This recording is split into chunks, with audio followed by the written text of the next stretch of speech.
Salut tout le monde, je vous retrouve aujourd'hui pour une vidéo dans laquelle je vais vous présenter 3 DIY pour le printemps.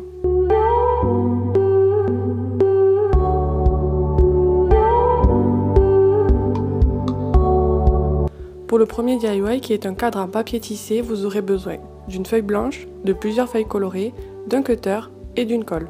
Dans un premier temps, dans vos papiers colorés, vous allez découper des bandes d'1 cm de large qui soient suffisamment longues pour qu'elles puissent passer à travers la toile que l'on va créer par la suite.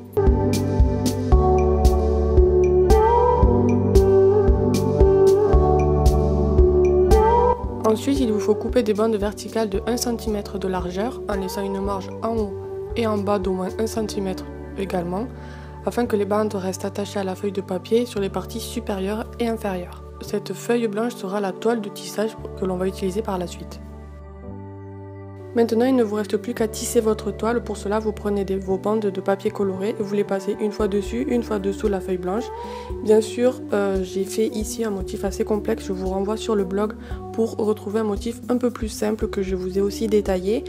Ici, je vous invite juste à suivre un petit peu ce que je fais. Sinon, vous aurez le patron également sur mon Pinterest que je vous mettrai en barre d'infos.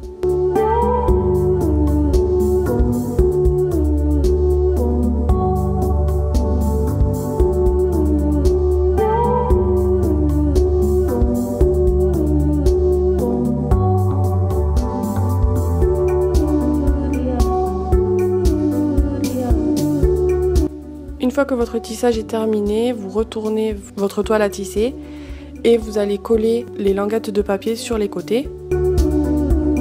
Et une fois que c'est collé, vous découpez tout le surplus qui dépasse.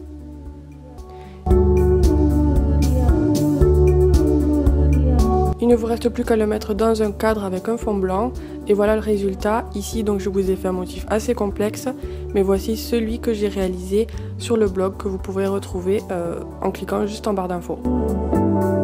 On passe maintenant au second tutoriel qui sera un tote bag brodé à la main. Vous aurez besoin de fil de coton, d'aiguilles, d'un tambour à broder et d'une feuille que vous allez imprimer avec un petit message dessus et un tote bag vierge. Tout d'abord, vous allez écrire votre citation sur un logiciel qui permet d'écrire comme Word par exemple.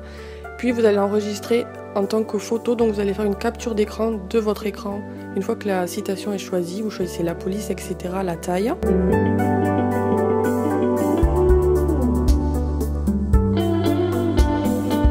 Puis vous allez sur le site de PicMonkey, vous rognez votre image afin d'enlever les bords de la capture d'écran, puis vous la tournez en mode miroir, puis on imprime. Une fois que c'est imprimé, vous allez ouvrir votre tote bag, ouvrir vers l'intérieur. Il faut que vous ayez l'intérieur vers vous et vous allez reporter la citation au crayon papier. Donc bien sûr, ce sera aussi à l'envers, mais toujours à l'intérieur de votre tote bag.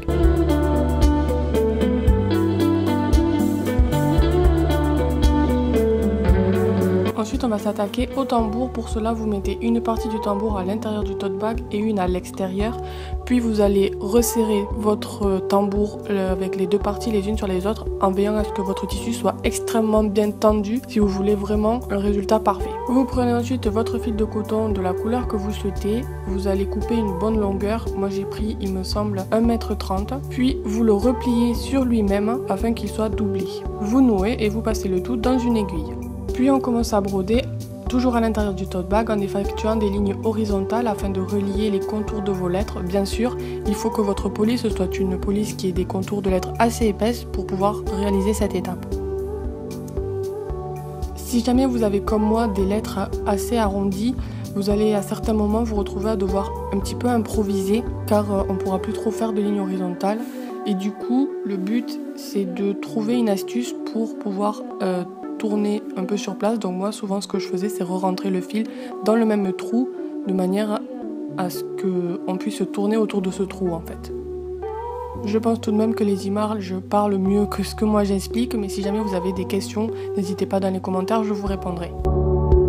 Une fois que vous n'avez plus de fil ou que vous avez terminé votre broderie, vous coupez l'excédent de fil, puis vous le collez avec de la colle à tissu. Je vous recommande cette colle là parce vous êtes sûr qu'elle va tenir sur le tissu et vous n'aurez pas de mauvaises surprises par la suite.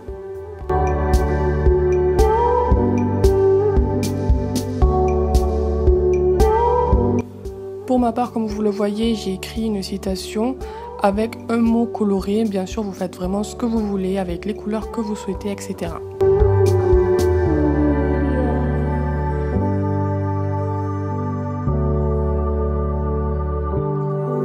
Et voilà le résultat une fois terminé.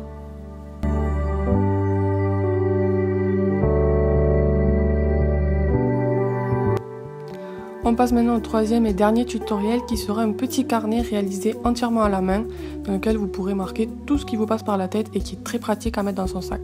Je vais décliner ce DIY en deux parties. Pour la première partie, vous aurez besoin soit d'un vieux carnet dans lequel vous allez récupérer l'intérieur, puis vous aurez besoin d'une couverture assez rigide. Pour ma part, il s'agit d'une plaque de liège.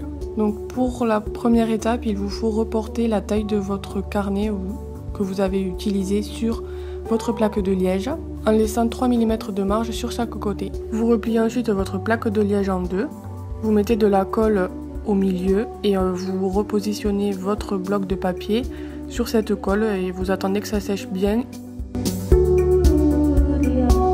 Et voilà pour le premier carnet. Pour le second carnet, qui est une variante en fait du premier, vous allez prendre des feuilles au format A5 que vous allez plier en deux.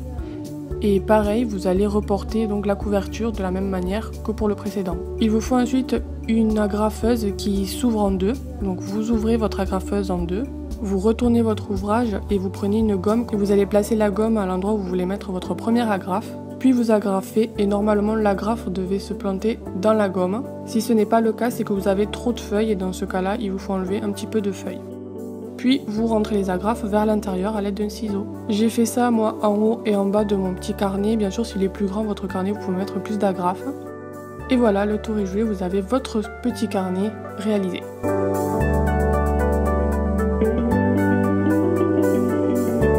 J'espère que ces DIY vous auront plu. N'hésitez pas à me montrer ce que vous avez fait sur les réseaux sociaux, à vous abonner, à me laisser des commentaires et des j'aime. Et moi, je vous retrouve très vite pour de prochaines vidéos. Bye bye!